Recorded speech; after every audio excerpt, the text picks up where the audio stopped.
Um, turn it over to you. You said the predictions for playoff spots post All-Star break? I want to hear your insight on that. Well, for the East, I mean, it's pretty easy. I don't think it's going to budge realistically. We got Miami, we got the Bulls, the Bucks, 76ers, Celtics, Raptors, Cavs. The only team that would budge is the Nets. If KD doesn't come back and is fully healthy, or at least like in the next like 3 weeks, if he doesn't come back fully healthy to help this team out, as well as if Ben Simmons doesn't show up and starts playing, as well as if Kyrie isn't playing home games and isn't winning away games, I could see them dropping, and maybe the Charlotte Hornets go into that 8th seed. But then again, you have the play-in, so when it comes to the play-in, you will have KD, you will have Ben Simmons, you will have Kyrie. I mean, I assume. So maybe they can make it through there, but I don't think they're gonna go. I don't think they're gonna go, too far down if everybody's healthy. So I think the East is a lock. It's pretty stacked over there. As for the West, the locks are Suns, Warriors, Grizzlies, Jazz, Mavericks.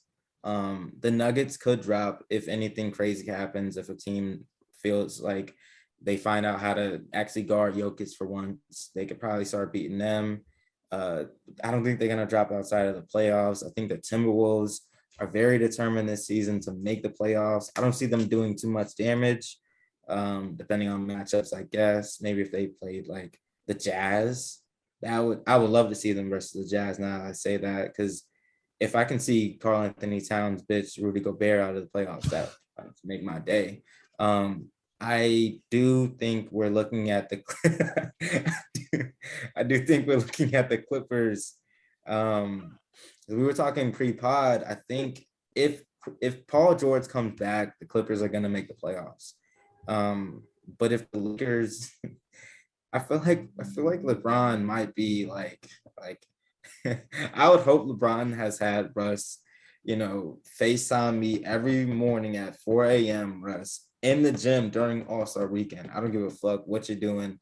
I know you guys kids, beautiful family. You better be in that fucking gym or else we're not making the playoffs and I'm moving you at the All-Star at the end of the season. I could see them making it. I could see them being in the playoffs. I ain't gonna hold you. I think if you give LeBron James a 7-game series and he's actually healthy this season, he could do something. But I currently have the Clippers and the Timberwolves ending that playoff spot. Interesting. Well, on the fly, I didn't really give too much thought, but you definitely sparked some ideas in my head. Now, as far as predictions for playoff spots, I absolutely agree with you. Seeds 1 through 6 are, well, I actually gonna say seeds 1 through 10 because I still count the play-in as part of the playoffs as well too. Right. So, Knicks, goddamn disappointment. Wow, you go from a 4 or 5 seed. Now you at the under. There's 2 lines. There's 1 through 6, then there's 7 through 10, and then there's just purgatory the whole time. That's just a damn shame. And the Wizards too. Damn shame.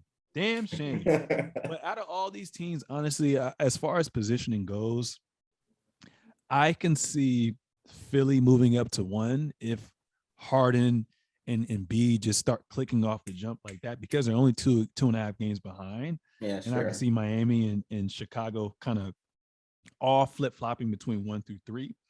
I see Brooklyn either staying in the play-in or when Ben Simmons comes back with Kevin Durant. I mean, let's not forget, James Harden was still facilitating pretty greatly, but as far as his points per game production, he wasn't really James Harden of old, even without Kyrie. So if Ben Simmons can add on to that playmaking and give you at least 16 points per game and still be lights out defensively with Kevin Durant there and they're the number 1 seed, I can see Brooklyn. I mean, they're 7 games behind. I can see them going to run and get as far as possibly the 6th seed, and they avoid that. But aside from that, I mean, I think everything, like you said, is pretty straightforward as well, too. As far as the West, I think with a 7-game cushioning or 6.5 game, cushioning with Phoenix, I think they're going to stay at number 1. And I see Portland, in a sense, kind of tanking a little bit more because they shouldn't be winning right now, but they winning. So I can see DeJounte Murray and the Spurs moving up to that 10 seed, Portland sliding down because Dame has that talk with Anthony and be like, yo, chill out, bro. Need you to chill. Like, I'm trying to get a good pick. We got $60+ million in cap space. Like, what's good? Most surprising for me, I can see Dallas with the defense, and Utah just feels like they're just, I don't know what the fuck's been going on with them. I see Dallas getting the 4th seed, Utah possibly slipping to the 6th seed, and Denver getting the 5th seed right there. Mhm. And then, like you said, if PG comes back, playing tournament is going to be nice. I mean, can you imagine like an alternate reality where PG comes back, they're in the play-in with Battle of LA finally, and then we Yep. even have a play-in with Brooklyn too.